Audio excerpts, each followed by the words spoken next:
Hi all, my name is Kshitij Sahu and welcome to gate Q. तो यार आज के इस वीडियो में हम देखेंगे कि कैसे पाइथन कोड की हेल्प से हम लोग इस पिरामिड पैटर्न को ड्रॉ कर सकते हैं। अब लास्ट के कुछ वीडियोस में हमने नंबर पिरामिड पैटर्न को ड्रॉ किया था और उसके लिए हम लोगों ने पाइथन कोड को लिखा था।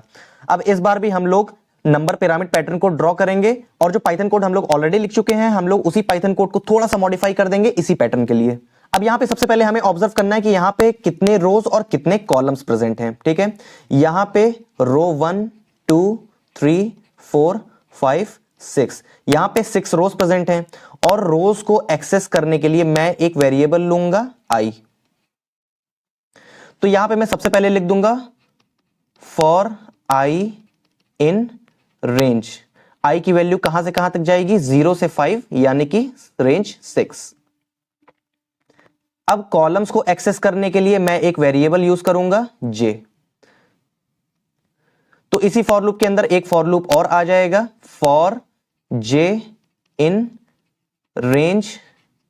अब यहां पे रेंज फंक्शन के अंदर हमें क्या लिखना है वो हमें सोचना पड़ेगा, क्योंकि यहां पे हर एक रो के लिए different number of columns present हैं। जैसे यहां पे रो 1 में 6 कॉलम्स प्रेजेंट हैं, रो 2 के लिए हमें 5 कॉलम्स चाहिए, रो 3 के लिए हमें 4 कॉलम्स चाहिए, इसी तरह लास्ट रो के लिए हमें सिर्फ एक ही कॉलम चाहिए। तो यहां पे हमें मैपिंग किसके किसके बीच करनी होगी, यहां पे हमें मैपिंग करनी होगी रो को हम लोग एक्सेस करते हैं आई की हेल्प से। यहां पे हमें आई और नंबर ऑफ कॉलम्स के बीच मैपिंग करनी पड़ेगी। तो जब i इज इक्वल टू 0 होगा, i इज इक्वल टू 0 यानी कि फर्स्ट रो में कितने कॉलम्स की जरूरत है, फर्स्ट रो में 6 कॉलम्स की जरूरत है। जब i इज इक्वल टू 1 होगा, i इज इक्वल टू 1 यानी कि सेकंड रो के लिए हमें 5 कॉलम्स की जरूरत है।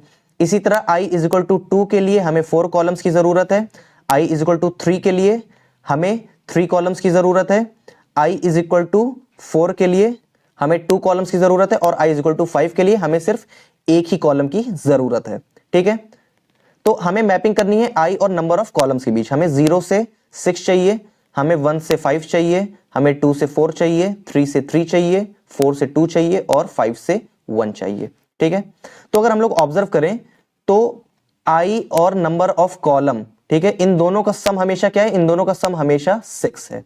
ठीक है, और यहां पे n की वैल्यू, n यानी कि नंबर ऑफ रोज, यहां पे n की वैल्यू भी 6 है।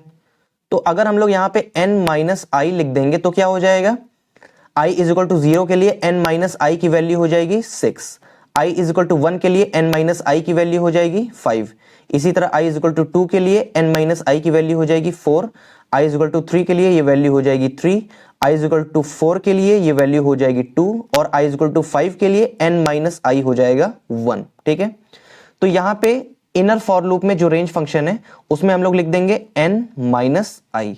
अब यहां पे हमने आउटर फॉर लूप और इनर फॉर लूप की हेल्प से हमने डिसाइड कर लिया कि हमारे पास कितने रोज और हर एक रो में कितने कॉलम होंगे। अब यहां पे हम लोगों को इनर फॉर लूप के बाद कुछ प्रिंट करना होगा। जब j की वैल्यू 0 है तो हम लोग 6 को प्रिंट कर रहे हैं, जब j की वैल्यू 1 है तो हम लोग 5 को प्रिंट कर रहे हैं, जब j की वैल्यू 2 है तो हम लोग 4 को प्रिंट कर रहे हैं, जब j की वैल्यू 3 है तो हम लोग 3 को प्रिंट कर रहे हैं, जब j की वैल्यू 4 है तो हम लोग 2 को प्रिंट कर रहे हैं और जब j की वैल्यू 5 है तो हम लोग 1 को प्रिंट कर रहे हैं। यानी कि जो भी j की वैल्यू होगी, जो भी j की वैल्यू होगी हम लोग क्या प्रिंट करेंगे, हम लोग प्रिंट करेंगे n माइनस j को। अब j इज इक्वल टू 0 के लिए n माइनस j 6 के बराबर हो जाएगा, j इज इक्वल टू 1 के लिए n माइनस जे 5 के बराबर हो जाएगा, j इज इक्वल टू 2 के लिए n माइनस जे 4 के बराबर हो जाएगा, j इज इक्वल टू 3 के लिए n माइनस जे 3 के बराबर हो जाएगा, j इज इक्वल टू 4 के लिए n माइनस जे 2 के बराबर हो जाएगा और j इज इक्वल टू 5 के लिए n माइनस जे 1 के बराबर हो जाएगा। तो यहां पे प्रिंट के अंदर हम लोग लिख देंगे n माइनस जे। अब जब इनर फॉर लूप कंप्लीट हो जाएगा, इनर फॉर लूप के कंप्लीट होने का क्या मतलब होता है, इनर फॉर लूप के कंप्लीट होने का यह मतलब होता है कि हमने एक रो कंप्लीटली एक्सेस कर लिया। ठीक है, इनर फॉर लूप तब एंड होगा जब हम लोग एक रो के लास्ट में पहुंच जाएंगे, तो हमें लाइन को चेंज करना पड़ेगा। तो यहां पे इनर फॉर लूप के बाद हम लोग लाइन को चेंज करेंगे। अब हमारा एल्गोरिथम रेडी हो गया है, अब आते हैं अपनी कोडिंग स्क्रीन पे। अब लास्ट वाले वीडियो के लिए ये पाइथन कोड ऑलरेडी लिखा हुआ है। अब हम लोग इसी पाइथन कोड को थोड़ा सा मॉडिफाई करेंगे और हमारा नया कोड रेडी हो जाएगा। यहां पे रेंज फंक्शन जो इनर फॉर लूप है उसमें रेंज फंक्शन के अंदर क्या आ जाएगा, यहां पे आ जाएगा n माइनस आई, और हम लोग प्रिंट क्या करेंगे, प्रिंट हम लोग करेंगे n माइनस जे को। अब इस कोड को रन करा देते हैं। अब यहां पे 6 को एंटर कराने के बाद हमारा डिजायर्ड रिजल्ट आ जाएगा।